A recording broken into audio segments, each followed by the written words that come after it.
তাই নাকি? বেশ, তাহলে এই হুসনা মানু শুধু কামালকে এই পৃথিবীর বুক থেকে চির বিদায় করে দেব।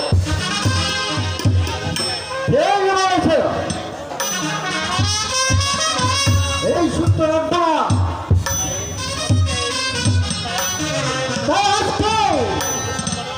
ওই হুসাবানু আমাকে নির্মমভাবে আমরা হত্যা করবো।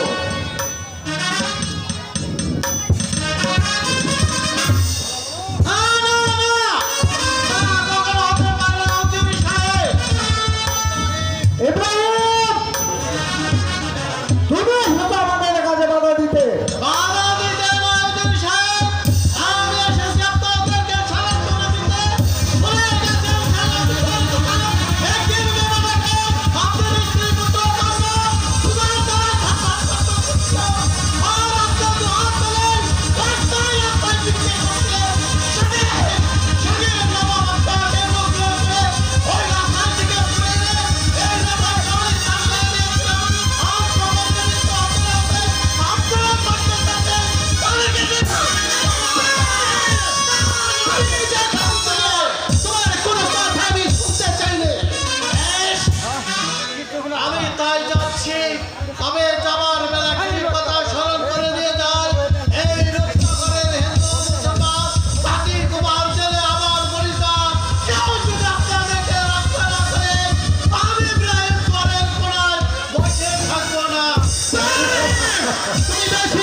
শিশু আমাকে এই পৃথিবীর মধ্যে আজই সারিয়ে দেব।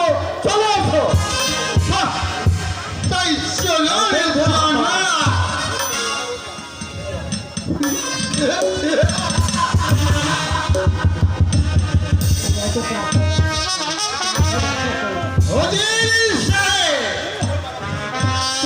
তুমি হয়তো আমাকে চিনো না।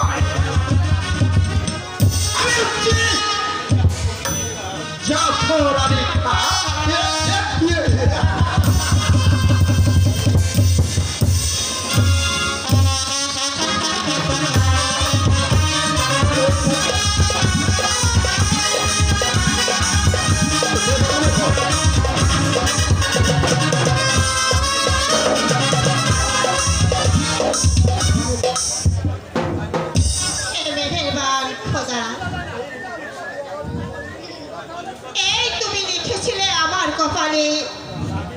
স্বামী আমাকে একা ফেলে ওই পরলোকে চলে গেল।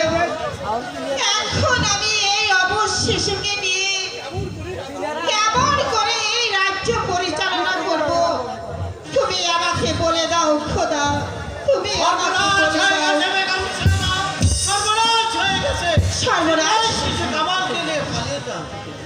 কেন বাবা, কি হয়েছে?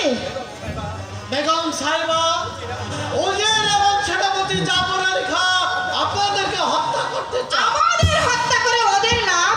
না না, মানে ওজির সাহেব হবেন এই লোকনগরের নবাব, আর সেনাপতি জাফর আলী খান হবে তার প্রধান সেনাপতি। চলে আসুন, ওরা এখনই এদিকে চলে আসবে।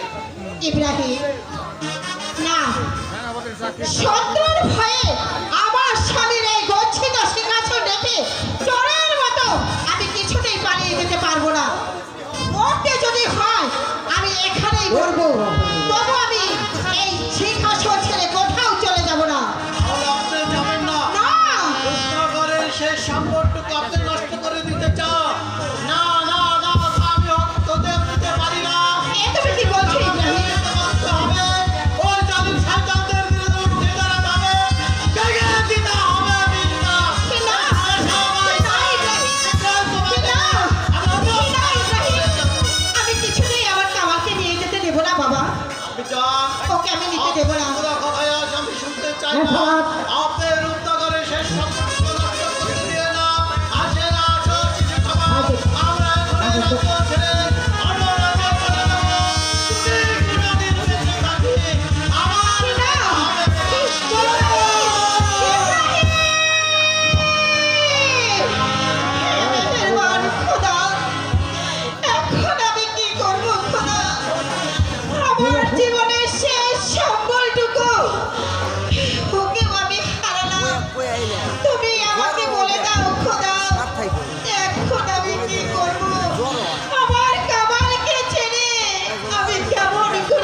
রিস্কা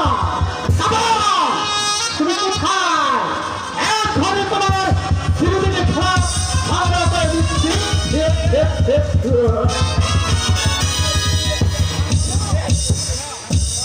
না না না না, তোমার স্বপ্ন বাস্তবায়ন হতে পারবে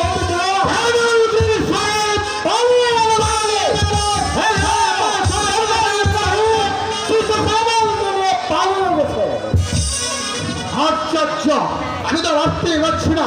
সাতা সাতা তারা থাকতে শুধু কামালকে নিয়ে কিভাবে পালিয়ে গেল?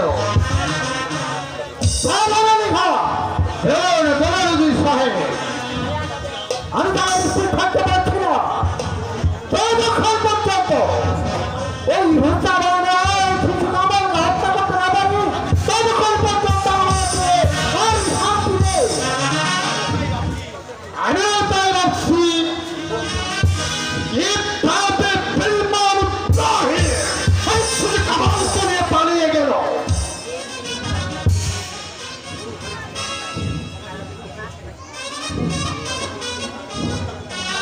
আমাদের ভুল হয়ে গেছে। কিছু কামালকে হত্যা করার আগে ইব্রাহিমকে বন্দী করা উচিত ছিল।